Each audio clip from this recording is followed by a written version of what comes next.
जय हिंद, वंदे मातरम। दोस्तों, स्वागत है आज के नए क्लास में। आज आप लोग के लिए लाया हूं जीके जीएस का 80 मोस्ट इंपोर्टेंट क्वेश्चन, जो ग्रुप डी एग्जाम के दृष्टि से बहुत ही इंपॉर्टेंट होने वाला है। तो दोस्तों, इस वीडियो को शुरू से अंत तक जरूर देखिएगा और वीडियो अच्छा लगे तो वीडियो को लाइक करके चैनल को सब्सक्राइब कर दीजिएगा। और दोस्तों, जितने क्वेश्चन का आंसर आपको पहले से पता होगा उसका आंसर आपको कमेंट में बताते चलना है। और दोस्तों, जितने क्वेश्चन मैं आपके लिए होमवर्क के लिए देने वाला हूँ उसका आंसर भी आपको कमेंट में बताना है। तो चलिए शुरू करते हैं आज के अपने क्लास को। तो आज का पहला प्रश्न हो जाएगा, भारत में राष्ट्रीय आयकर दिवस कब मनाया जाता है? तो आपका राइट आंसर हो जाएगा ऑप्शन नंबर ए, यानी कि 24 जुलाई को मनाया जाता है। दोस्तों, 24 जुलाई आपका बिल्कुल राइट आंसर हो जाएगा। अगला प्रश्न है हमारा, नीलगिरी पर्वत श्रृंखला भारत के किन राज्यों में स्थित है? तो आपका राइट आंसर हो जाएगा दोस्तों ऑप्शन नंबर सी, यानी कि तमिलनाडु और कर्नाटक में स्थित है। दोस्तों, तमिलनाडु और कर्नाटक आपका बिल्कुल राइट आंसर हो जाएगा।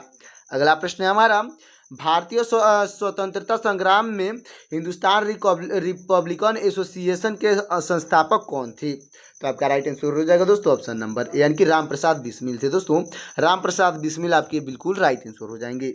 अगला प्रश्न है हमारा, स्वराज और स्वराज के पक्ष के संघर्ष करने वाले नेता कौन थे जिन्होंने यह विचार प्रस्तुत किया है? तो आपका राइट आंसर हो जाएगा ऑप्शन नंबर बी, यानी दोस्तों बाल गंगाधर तिलक थे। दोस्तों, बाल गंगाधर तिलक आपके बिल्कुल राइट आंसर हो जाएंगे। अगला प्रश्न है, भारत का सबसे गहरा बंदरगाह कौन सा है? तो आपका राइट आंसर हो जाएगा ऑप्शन नंबर ए, यानी कि विशाखापट्टनम है। दोस्तों, विशाखापट्टनम आपका बिल्कुल राइट आंसर हो जाएगा। अगला प्रश्न है, भारतीय संसद के लोकसभा और राज्यसभा का गठन किस वर्ष में हुआ था? तो आपका राइट आंसर हो जाएगा ऑप्शन नंबर ए, यानी कि दोस्तों 1952 में हुआ था। तो 1952 आपका बिल्कुल राइट आंसर हो जाएगा। अगला प्रश्न है, भारत का सबसे बड़ा और सबसे पुराना विद्युत उत्पादन संयंत्र किस राज्य में स्थित है? यानी कि दोस्तों, भारत का सबसे पुराना विद्युत संयंत्र किस राज्य में स्थित है? तो आपका राइट आंसर हो जाएगा ऑप्शन नंबर सी, यानी कि उत्तर प्रदेश में स्थित है। दोस्तों, उत्तर प्रदेश आपका बिल्कुल राइट आंसर हो जाएगा। अगला प्रश्न है, पानीपत की तीसरी लड़ाई किसने लड़ी थी? तो आपका राइट आंसर हो जाएगा दोस्तों ऑप्शन नंबर बी, यानी कि दोस्तों मराठा और अहमद शाह अब्दाली ने लड़ी थी। दोस्तों, मराठा और अफजल शाह अब्दाली आपका बिल्कुल राइट आंसर हो जाएगा। अगला प्रश्न है, भारतीय गणराज्य के पहले उप प्रधानमंत्री कौन थे? तो आपका राइट आंसर हो जाएगा दोस्तों ऑप्शन नंबर बी, यानी कि सरदार वल्लभ भाई पटेल थे। दोस्तों, सरदार वल्लभ भाई पटेल आपके बिल्कुल राइट आंसर हो जाएंगे। अगला प्रश्न है, भारत में किस नदी को नदियों की माँ के रूप में जाना जाता है? तो आपका राइट आंसर हो जाएगा दोस्तों ऑप्शन नंबर ए, यानी कि गंगा नदी को जाना जाता है। दोस्तों, गंगा नदी को नदियों की माँ के रूप में जाना जाता है, तो गंगा नदी आपका बिल्कुल राइट आंसर हो जाएगा। अगला प्रश्न है, भारतीय संविधान के अनुच्छेद 370 को समाप्त करने का निर्णय कब लिया गया था? तो आपका राइट आंसर हो जाएगा दोस्तों ऑप्शन नंबर ए, यानी कि 5 अगस्त 2019 को लिया गया था। दोस्तों, भारतीय संविधान के अनुच्छेद 370 को समाप्त करने का निर्णय 5 अगस्त 2019 को लिया गया था। अच्छे से याद रखिएगा। अगला प्रश्न हो जाएगा, भारतीय संविधान में कुल कितने भाग हैं? दोस्तों, भारतीय संविधान में कुल कितने भाग पूछा है, तो आपका राइट आंसर हो जाएगा ऑप्शन नंबर बी, यानी कि 22 भाग है। दोस्तों, 22 आपका बिल्कुल राइट आंसर हो जाएगा। अगला प्रश्न है हमारा, महाराणा प्रताप के विजय युद्ध में शामिल हल्दी घाटी की लड़ाई किस वर्ष में लड़ी गई थी? तो आपका राइट आंसर हो जाएगा ऑप्शन नंबर डी, यानी कि 1576 में लड़ी गई थी। दोस्तों, 1576 आपका बिल्कुल राइट आंसर हो जाएगा। अगला प्रश्न है, भारत के किस राज्य को भारत का रत्न भी कहा जाता है? दोस्तों, क्वेश्चन कर रहा है भारत के किस राज्य को भारत का रत्न कहा जाता है? तो आपका राइट आंसर हो जाएगा ऑप्शन नंबर सी, यानी कि पंजाब को कहा जाता है। दोस्तों, पंजाब को भारत का रत्न कहा जाता है। अच्छे से याद रखिएगा। अगला प्रश्न है, भारत में राष्ट्रीय लोक सेवा आयोग यानी कि यूपीएससी की स्थापना किस वर्ष में की गई थी? तो आपका राइट आंसर हो जाएगा दोस्तों ऑप्शन नंबर बी, यानी कि 1935 में की गई थी। दोस्तों, 1935 आपका बिल्कुल राइट आंसर हो जाएगा। अगला प्रश्न है हमारा, अगला प्रश्न हो जाएगा, भारत के संदर्भ में उधार के पैसे शब्द का संबंध किससे है? तो आपका राइट आंसर हो जाएगा दोस्तों ऑप्शन नंबर डी, यानी कि भारत सरकार के ऋण से। दोस्तों, भारत सरकार के ऋण आपका बिल्कुल राइट आंसर हो जाएगा। अगला प्रश्न है हमारा, भारत का सबसे बड़ा ग्रह विज्ञान संस्थान कहाँ है? दोस्तों, कौन सा है पूछा है, तो आपका राइट आंसर हो जाएगा ऑप्शन नंबर सी, यानी दोस्तों राष्ट्रीय भूभौतिकी संस्थान है। दोस्तों, राष्ट्रीय भूभौतिकी संस्थान आपका बिल्कुल राइट आंसर हो जाएगा। अगला प्रश्न है, भारत में गंगा नदी पर पहला जल विद्युत परियोजना कहाँ स्थित है? तो आपका राइट आंसर हो जाएगा दोस्तों ऑप्शन नंबर ए, यानी कि फरका में स्थित है। दोस्तों, फरका आपका बिल्कुल राइट आंसर हो जाएगा। अगला प्रश्न है, भारत में सबसे पहला अंतर्राष्ट्रीय क्रिकेट मैच कब खेला गया था? तो आपका राइट आंसर हो जाएगा ऑप्शन नंबर ए, यानी कि दोस्तों 1932 में खेला गया था। दोस्तों, 1932 आपका बिल्कुल राइट आंसर हो जाएगा। अगला प्रश्न है, भारतीय संविधान की 8वीं अनुसूची में कितने भाषाओं को मान्यता प्राप्त है? दोस्तों, भारतीय अनुसूची के 8वीं अनुसूची में कितने भाषाओं को मान्यता प्राप्त है? तो आपका राइट आंसर हो जाएगा ऑप्शन नंबर सी, यानी कि 22 भाषाओं को मान्यता प्राप्त है। दोस्तों, 22 भाषाएं आपका बिल्कुल राइट आंसर हो जाएगा। अगला प्रश्न है, राष्ट्रीय विज्ञान दिवस कब मनाया जाता है? तो आपका राइट आंसर हो जाएगा दोस्तों ऑप्शन नंबर बी, यानी कि 28 फरवरी को मनाया जाता है। दोस्तों, 28 फरवरी को राष्ट्रीय विज्ञान दिवस मनाया जाता है, तो 28 फरवरी आपका बिल्कुल राइट आंसर हो जाएगा। अगला प्रश्न है, भारत का सबसे लंबा राष्ट्रीय राजमार्ग कौन सा है? दोस्तों, ये क्वेश्चन मैंने कई बार करा रखे हैं, तो इसका आंसर आपको कमेंट में बताना है, तो फटाफट कमेंट कर दीजिएगा। चलते हैं अगले प्रश्न की ओर। दोस्तों, अगला प्रश्न हो जाएगा, भारत में किस राज्य की राजधानी रांची है? तो आपका राइट आंसर हो जाएगा ऑप्शन नंबर ए, यानी कि झारखंड की राजधानी दोस्तों रांची आपका बिल्कुल राइट आंसर हो जाएगा, तो झारखंड आपका बिल्कुल राइट आंसर होगा।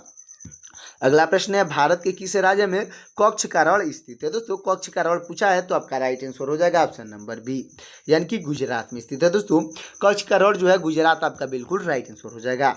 अगला प्रश्न है हमारा, भारत के पहले मुख्य न्यायमूर्ति कौन कौन थे? दोस्तों, भारत के पहले मुख्य न्यायमूर्ति कौन थे? तो आपका राइट आंसर हो जाएगा दोस्तों ऑप्शन नंबर बी, यानी कि जस्टिस हरिलाल वर्मा थे। दोस्तों, जस्टिस हरिलाल वर्मा आपके बिल्कुल राइट आंसर हो जाएंगे। अगला प्रश्न है, भारत में सामाजिक न्याय के सिद्धांत को संविधान के किस अनुच्छेद में लागू किया गया है? दोस्तों, भारत में सामाजिक न्याय के सिद्धांत को संविधान के किस अनुच्छेद में लागू किया गया है? तो आपका राइट आंसर हो जाएगा ऑप्शन नंबर डी, यानी कि अनुच्छेद 46 में लागू किया गया है। दोस्तों, अनुच्छेद 46 आपका बिल्कुल राइट आंसर हो जाएगा। अगला प्रश्न है, शरीर विज्ञान के नोबेल पुरस्कार विजेता पहले भारतीय कौन थे? दोस्तों, शरीर विज्ञान के लिए नोबेल पुरस्कार विजेता पहले भारतीय कौन थे? तो आपका राइट आंसर हो जाएगा ऑप्शन नंबर बी, यानी कि हरगोविंद खुराना थे। दोस्तों, हरगोविंद खुराना आपके बिल्कुल राइट आंसर हो जाएंगे। अगला प्रश्न हो जाएगा, ताजमहल का आकार भारत के किस राज्य में स्थित है? यानी कि दोस्तों, ताजमहल का आकार सबसे बड़ा है, वो भारत के किस राज्य में स्थित है? तो आपका राइट आंसर हो जाएगा ऑप्शन नंबर ए, यानी कि उत्तर प्रदेश में स्थित है। दोस्तों, उत्तर प्रदेश आपका बिल्कुल राइट आंसर हो जाएगा। अगला प्रश्न है, मुलायम सिंह यादव का संबंध किस राजनीतिक दल से था? तो आपका राइट आंसर हो जाएगा ऑप्शन नंबर बी, यानी कि समाजवादी पार्टी से था। दोस्तों, मुलायम सिंह का संबंध जो है समाजवादी पार्टी से है, अच्छे से याद रखिएगा। दोस्तों, हमारा अगला प्रश्न हो जाएगा, भारत के किस राज्य में रन ऑफ कच्छ स्थित है? यानी दोस्तों, कच्छ का रण स्थित होगा, तो आपका राइट आंसर हो जाएगा ऑप्शन नंबर सी, यानी कि गुजरात में स्थित है। दोस्तों, कच्छ का रण जो है गुजरात में स्थित है, तो गुजरात आपका बिल्कुल राइट आंसर हो जाएगा। अगला प्रश्न है, केदारनाथ मंदिर भारत के किस राज्य में स्थित है?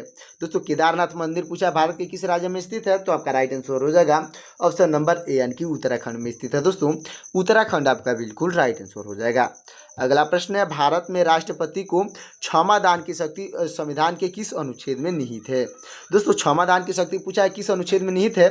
तो आपका राइट आंसर हो जाएगा ऑप्शन नंबर ए, यानी कि अनुच्छेद 72 में निहित है। दोस्तों, अनुच्छेद 72 आपका बिल्कुल राइट आंसर हो जाएगा।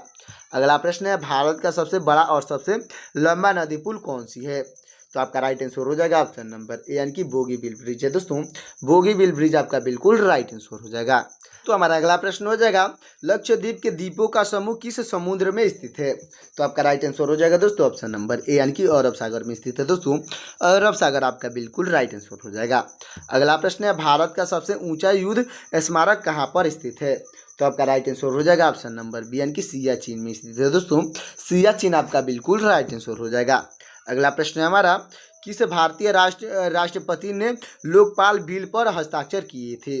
तो आपका राइट आंसर हो जाएगा दोस्तों ऑप्शन नंबर बी, यानी कि प्रणब मुखर्जी ने किए थे। दोस्तों, प्रणब मुखर्जी आपके बिल्कुल राइट आंसर हो जाएंगे। अगला प्रश्न है, ताजमहल को बनाने के लिए किस तरह का संगमरमर इस्तेमाल किया गया था? तो आपका राइट आंसर हो जाएगा ऑप्शन नंबर बी, यानी कि दोस्तों मकराना संगमरमर इस्तेमाल किया गया था। दोस्तों, ताजमहल को बनाने में मकराना संगमरमर का इस्तेमाल किया गया था, तो मकराना संगमरमर आपका बिल्कुल राइट आंसर हो जाएगा। अगला प्रश्न है, शिवाजी महाराज की जयंती कब मनाई जाती है?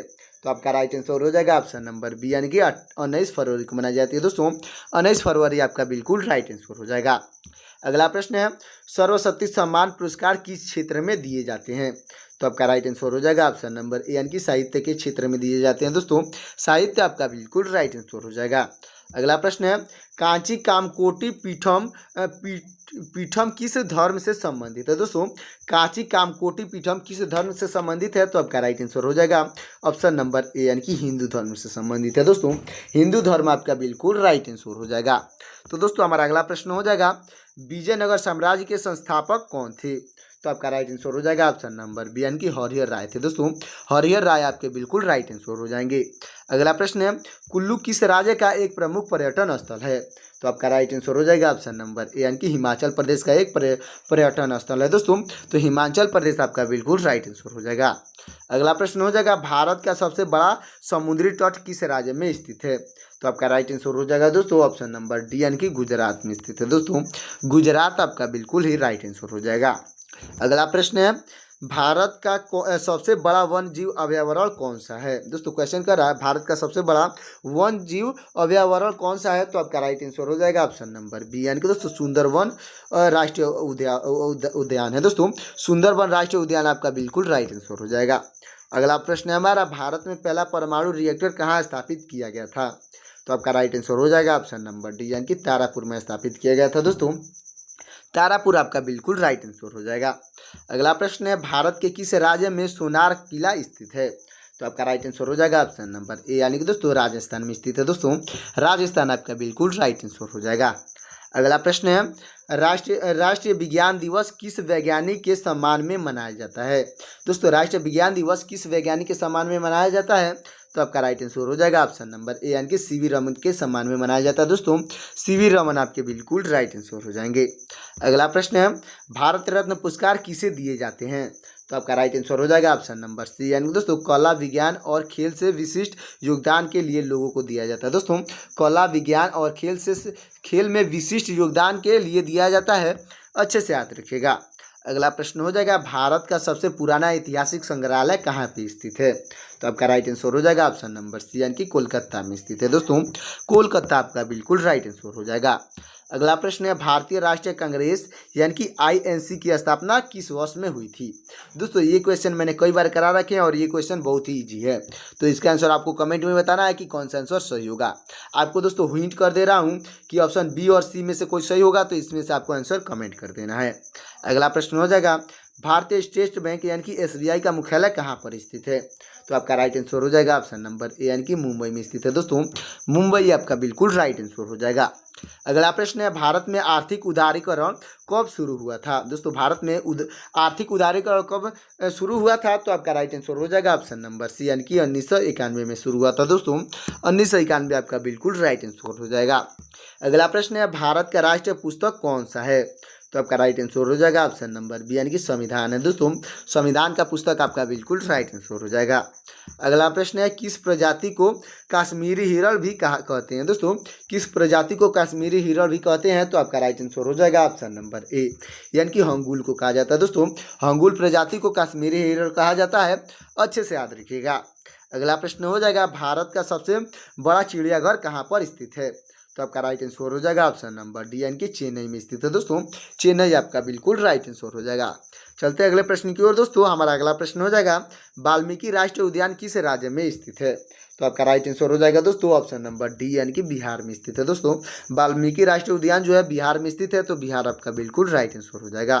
तो दोस्तों हमारा अगला प्रश्न है, भारत की प्रमुख खाद्य फसल कौन सी है? दोस्तों खाद्य फसल पूछी है, तो आपका राइट आंसर हो जाएगा ऑप्शन नंबर डी यानी कि चावल है दोस्तों। चावल आपका बिल्कुल राइट आंसर हो जाएगा। तो दोस्तों हमारा अगला प्रश्न हो जाएगा, खारे पानी में रहने वाले मगरमच्छ कहाँ पाए जाते हैं? दोस्तों खारे पानी में रहने वाले मगरमच्छ को पूछा है, तो आपका राइट आंसर हो जाएगा ऑप्शन नंबर डी यानी कि अंडमान और निकोबार द्वीप समूह में पाए जाते हैं दोस्तों। अंडमान और निकोबार द्वीप समूह आपका बिल्कुल राइट आंसर हो जाएगा। अगला प्रश्न है, ओखली पक्षी अभयारण्य कहाँ पे स्थित है? दोस्तों ओखली पक्षी अभयारण्य कहाँ पे स्थित है? तो आपका राइट आंसर हो जाएगा ऑप्शन नंबर बी यानी दोस्तों एनसीआर क्षेत्र में पाए जाते हैं दोस्तों, जो कि दिल्ली एनसीआर के नाम से प्रसिद्ध है, तो दिल्ली एनसीआर आपका बिल्कुल राइट आंसर हो जाएगा। अगला प्रश्न है, भारत रत्न पुरस्कार पर कौन सी आकृति बनी होती है? दोस्तों क्वेश्चन करा भारत रत्न की पुरस्कार जो है उस पर कौन सी आकृति बनी होती है? तो आपका राइट आंसर हो जाएगा ऑप्शन नंबर डी यानी कि सूर्य बना होता है दोस्तों। सूर्य आपका बिल्कुल राइट आंसर हो जाएगा। अगला प्रश्न है हमारा दोस्तों, अगला प्रश्न हो जाएगा, भारत में सबसे अधिक वन किस राज्य में है? दोस्तों भारत में सबसे अधिक वन क्षेत्र किस राज्य में स्थित है? तो आपका राइट आंसर हो जाएगा ऑप्शन नंबर सी यानी कि मध्य प्रदेश में पाए जाते हैं दोस्तों। मध्य प्रदेश आपका बिल्कुल राइट आंसर हो जाएगा। अगला प्रश्न है हमारा, लाल अंगूर किस देश में पाए जाते हैं? दोस्तों लाल अंगूर पूछा है, तो आपका राइट आंसर हो जाएगा ऑप्शन नंबर सी यानी कि जापान में पाया जाता है दोस्तों। लाल अंगूर जापान में पाया जाता है, अच्छे से याद रखिएगा। अगला प्रश्न है हमारा, मनुष्य के शरीर में तेजाब यानी कि एसिड कहाँ पाई जाती है। दोस्तों ये भी क्वेश्चन बहुत इजी है, तो इसका आंसर आपको कमेंट में बताना है कि तेजाब जो है कि रक्त में पाई जाती है, या पेट में पाया जाता है, या पेशाब में पाया जाता है, या आंसू में पाया जाता है। तो इसका आंसर आपको कमेंट में बताना है। अगला प्रश्न है हमारा, फूलों की घाटी राज्य उद्यान किस राज्य में स्थित है। दोस्तों फूलों की घाटी राज्य उद्यान जो राष्ट्रीय उद्यान है किस राज्य में स्थित है, तो आपका राइट आंसर हो जाएगा दोस्तों ऑप्शन नंबर ए यानी कि उत्तराखंड में स्थित है। दोस्तों उत्तराखंड आपका बिल्कुल राइट आंसर हो जाएगा। अगला प्रश्न है, कौन से फल में सभी विटामिन पाए जाते हैं। दोस्तों ऐसा कौन सा फल है जिसमें सभी प्रकार के विटामिन पाए जाते हैं, तो आपका राइट आंसर हो जाएगा ऑप्शन नंबर डी यानी कि पपीता में पाया जाता है। दोस्तों पपीता में सभी प्रकार के विटामिन पाए जाते हैं, अच्छे से याद रखिएगा। तो दोस्तों हमारा अगला प्रश्न हो जाएगा, सिमलीपाल बायोस्फीयर रिजर्व कहाँ स्थित है, तो आपका राइट आंसर हो जाएगा दोस्तों ऑप्शन नंबर सी यानी कि उड़ीसा में स्थित है। दोस्तों उड़ीसा आपका बिल्कुल राइट आंसर हो जाएगा। अगला प्रश्न है, मानव शरीर का कौन सा अंग सबसे बड़ा होता है, तो आपका राइट आंसर हो जाएगा दोस्तों ऑप्शन नंबर बी यानी कि त्वचा बड़ा होता है दोस्तों, क्योंकि त्वचा पूरे शरीर को ढका होता है। अगला प्रश्न हो जाएगा हमारा, राष्ट्रगान गाने की परंपरा किस देश में शुरू की गई थी। दोस्तों राष्ट्रगान गाने की परंपरा जो है किस देश में शुरू की गई थी, तो आपका राइट आंसर हो जाएगा दोस्तों ऑप्शन नंबर बी यानी कि जापान में सबसे पहले शुरू की गई थी। तो जापान आपका बिल्कुल राइट आंसर हो जाएगा। अगला प्रश्न है, भारत की किस नदी में सोना यानी कि गोल्ड मिलता है। दोस्तों भारत की किस नदी में सोना मिलता है, तो आपका राइट आंसर हो जाएगा ऑप्शन नंबर डी यानी कि दोस्तों स्वर्ण रेखा नदी में मिलती है। दोस्तों स्वर्ण रेखा नदी आपका बिल्कुल राइट आंसर हो जाएगा, अच्छे से याद रखिएगा। अगला प्रश्न है हमारा, शिव कुमार वर्मा का संबंध किस वाद्य यंत्र से है, तो आपका राइट आंसर हो जाएगा दोस्तों ऑप्शन नंबर सी यानी कि संतूर से। दोस्तों संतूर आपका बिल्कुल राइट आंसर हो जाएगा, यानी कि शिव कुमार वर्मा जो है शर्मा जो है दोस्तों वो संतूर बजाते थे, तो संतूर आपका राइट आंसर हो जाएगा। अगला प्रश्न है, बल्ब का तंतु यानी कि फिलामेंट किस धातु का बना होता है, तो आपका राइट आंसर हो जाएगा ऑप्शन नंबर डी यानी कि टंगास्टन का बना होता है। दोस्तों टंगास्टन आपका बिल्कुल राइट आंसर हो जाएगा, अच्छे से याद रखिएगा। अगला प्रश्न है हमारा, अगला प्रश्न हो जाएगा, भारत में पहला कंप्यूटर कहाँ बनाया गया था, तो आपका राइट आंसर हो जाएगा ऑप्शन नंबर डी यानी कि कोलकाता में बनाया गया था। दोस्तों कोलकाता आपका बिल्कुल राइट आंसर हो जाएगा। दोस्तों हमारा अगला प्रश्न हो जाएगा, कौन एक भारतीय शास्त्रीय बांसुरी वादक थे, तो दोस्तों आपके राइट आंसर हो जाएंगे ऑप्शन नंबर बी यानी कि हरिप्रसाद चौरसिया होंगे। दोस्तों हरिप्रसाद चौरसिया जो है एक भारतीय शास्त्रीय बांसुरी वादक थे, अच्छे से याद रखिएगा। अगला प्रश्न है हमारा, भारत के किस शहर में जंतर मंतर स्थित है। दोस्तों जंतर मंतर पूछा है, तो आपका राइट आंसर हो जाएगा ऑप्शन नंबर ए यानी कि दिल्ली में स्थित है। दोस्तों दिल्ली आपका बिल्कुल राइट आंसर हो जाएगा। चलते अगले प्रश्न की ओर। दोस्तों हमारा अगला प्रश्न है, मलेरिया रोग सबसे पहले कहाँ पर पाया गया था। दोस्तों मलेरिया रोग पूछा है, तो आपका राइट आंसर हो जाएगा ऑप्शन नंबर डी यानी कि अफ्रीका में पाया गया था। दोस्तों अफ्रीका आपका बिल्कुल राइट आंसर हो जाएगा। अगला प्रश्न है, पोलियो रोग किसके कारण से फैलता है। दोस्तों पोलियो रोग है किसके कारण से फैलता है, तो आपका राइट आंसर हो जाएगा दोस्तों आपका राइट आंसर हो जाएगा ऑप्शन नंबर बी यानी कि विषाणु के कारण फैलता है। दोस्तों यानी कि वायरस के कारण फैलता है, अच्छे से याद रखिएगा। तो दोस्तों हमारा अगला प्रश्न हो जाएगा, निम्न में से कौन से एक भारतीय नायक है। दोस्तों भारतीय नायक पूछा है, तो आपका राइट आंसर हो जाएगा ऑप्शन नंबर बी यानी कि भीमसेन जोशी है। दोस्तों भीमसेन जोशी जो है भारतीय नायक हैं, अच्छे से याद रखिएगा। दोस्तों हमारा अगला प्रश्न हो जाएगा, मनुष्य में आयोडीन की कमी से कौन सी रोग होती है। दोस्तों आयोडीन की कमी से पूछा है, तो आपका राइट आंसर हो जाएगा ऑप्शन नंबर डी यानी कि घेगा रोग होता है। दोस्तों घेगा रोग आपका बिल्कुल राइट आंसर हो जाएगा, जो कि आयोडीन की कमी से होती है। अगला प्रश्न हो जाएगा, 7 टापुओं का शहर किसे कहा जाता है। दोस्तों 7 टापुओं का शहर पूछा है, तो आपका राइट आंसर हो जाएगा ऑप्शन नंबर बी यानी कि मुंबई को कहा जाता है। दोस्तों मुंबई को 7 टापुओं का शहर कहा जाता है, अच्छे से याद रखिएगा। अगला प्रश्न हो जाएगा हमारा, सोनल मानसिंह भारतनाट्यम और किस नृत्य से संबंधित है। दोस्तों सोनम मानसिंह जो है वो भारतनाट्यम और किस नृत्य से संबंधित है, तो आपका राइट आंसर हो जाएगा ऑप्शन नंबर ए यानी कि ओडिसी से संबंधित है। दोस्तों ओडिसी आपका बिल्कुल राइट आंसर हो जाएगा। तो दोस्तों यहाँ पे हमारा 80 क्वेश्चन कंप्लीट होता है। अब आपके लिए एक क्वेश्चन होमवर्क के लिए है, देखते हैं कितने लोग इस क्वेश्चन का आंसर कमेंट में बताते हैं।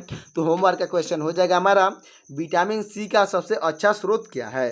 दोस्तों विटामिन सी की सबसे अच्छा स्रोत पूछा है, क्या है, तो इसका आंसर आपको कमेंट में बताना है कि सेब होगा कि आम होगा कि दूध होगा कि आंवला होगा, इसमें से कौन सा ऑप्शन सही हो जाएगा उसको कमेंट में बताना है।